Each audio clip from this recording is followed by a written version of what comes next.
En thermodynamique, il y a deux erreurs à ne pas commettre. La première, c'est de confondre transformation adiabatique et transformation isotherme. La deuxième euh, concerne donc les notations. Il ne faut pas confondre les différentiels des formes différentielles. Donc l'idée, c'est la suivante.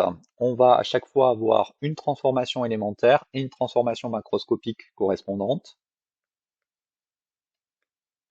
Donc la transformation élémentaire, c'est une petite transformation qui va faire varier un tout petit peu la grandeur à laquelle on s'intéresse. Et au contraire, la transformation macroscopique, c'est une transformation qui va faire passer d'un état macroscopique à un autre état macroscopique avec des valeurs macroscopiquement différentes pour la grandeur à laquelle on s'intéresse. Bien, si on s'intéresse à une grandeur quelconque x, eh bien donc il y a deux cas de figure qui peuvent se produire. Soit on se trouve eh bien, dans la première configuration où on note la petite transformation dx, et donc ça c'est ce qu'on appelle une différentielle au sens mathématique du terme,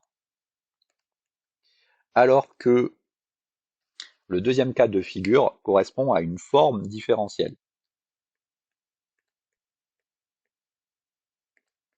Donc ce qui nous intéresse, nous, c'est plus spécifiquement le cas des transformations macroscopiques, puisque l'idée, ça va être de faire passer le système d'un premier état vers un deuxième état macroscopiquement différent. Et donc il va falloir, entre guillemets, intégrer les petites transformations introduites précédemment. Et donc dans le cas d'une transformation macroscopique relative à une différentielle, on s'intéresse à une variation delta x qui va correspondre à rien d'autre que l'intégrale entre l'état initial et l'état final de dx, et ça va être x final moins x initial.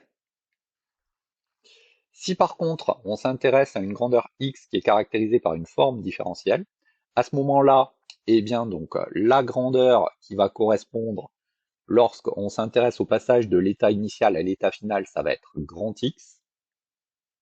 Et on va intégrer entre l'état initial et l'état final delta X.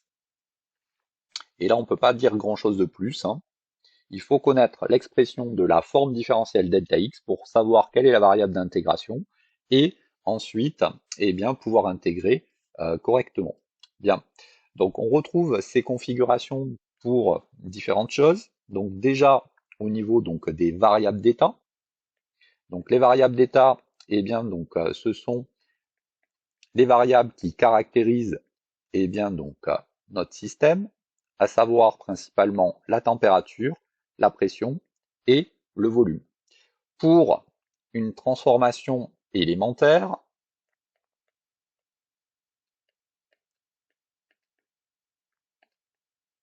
eh bien si on s'intéresse à une petite transformation qui va faire un tout petit peu varier la température, la pression, le volume, eh bien on se retrouve dans le cas de différentiel, et donc on va avoir ici une petite variation dt de température, dp de pression, dv de volume.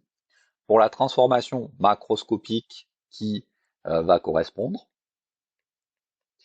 eh bien donc on va avoir a priori une variation de température macroscopique, delta T, qui va être l'intégrale de dt entre l'état initial et l'état final, à savoir T final moins T initial.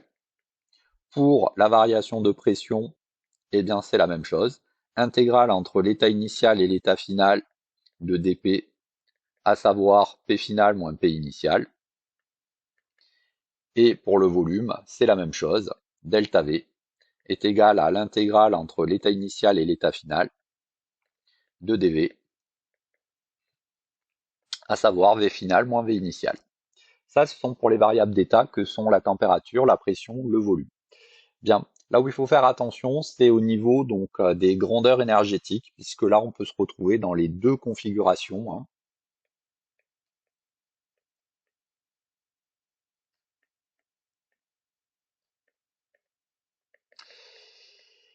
À savoir, si je m'intéresse pour commencer, eh bien au travail ou au terme de transfert thermique,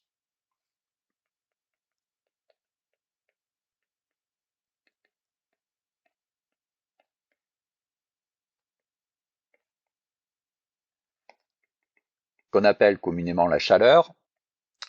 Eh bien donc, dans le cas d'une transformation élémentaire,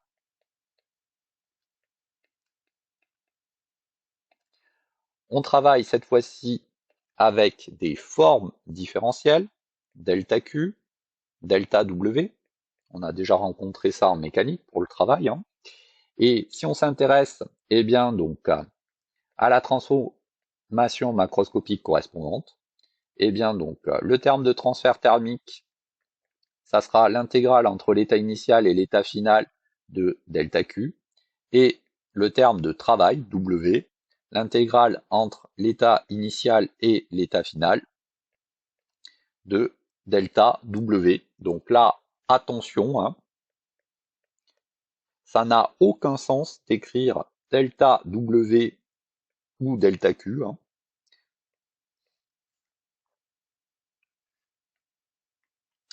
Simplement parce que le delta, le triangle, ça veut dire valeur finale moins valeur initiale. Donc là, on parle bien de transfert thermique et de travail. Il va falloir intégrer le long du chemin suivi pour savoir à quoi va être égal chacun de ces termes. Si par contre, on travaille avec des fonctions d'état,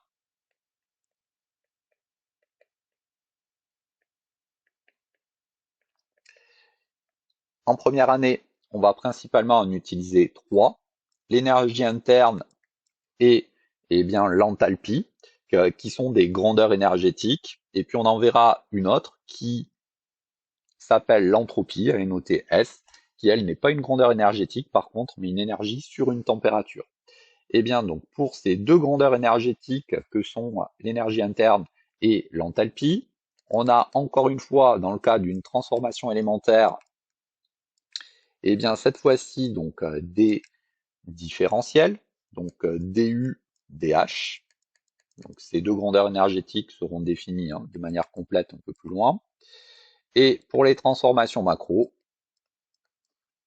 eh bien donc on a un delta U, un delta H, donc c'est l'intégrale entre l'état initial et l'état final de du, à savoir U final moins U initial. Pareil pour delta H. Et donc ce qu'il faut comprendre par là, c'est que, eh bien donc, lorsqu'on s'intéresse à la variation ici d'une grandeur énergétique telle que l'énergie interne ou l'enthalpie, eh bien sa variation est indépendante du chemin suivi parce que ça ne dépend que de l'état initial et de l'état final.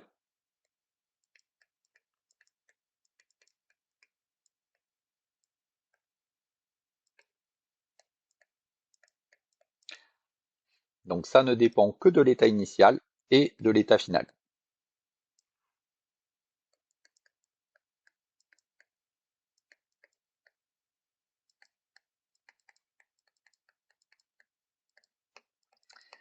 Et ça, c'est quelque chose de particulièrement important en thermodynamique. Il faut employer donc les bons termes au bon endroit. Et c'est pas simplement une histoire de notation, hein, mais on remarque que conceptuellement, derrière, hein, il y a quand même des notions très fortes, hein, à savoir que pour l'énergie interne, l'enthalpie, UH, eh bien, ces grandeurs, lorsqu'on s'intéresse à une variation macroscopique, eh bien, donc ça ne dépend que de l'état final et de l'état initial, alors que pour le travail ou le transfert thermique, et bien donc là il va falloir intégrer, faire du calcul intégral, hein, au sens mathématique du terme, le long de la transformation pour avoir accès au terme de transfert thermique Q ou de travail W.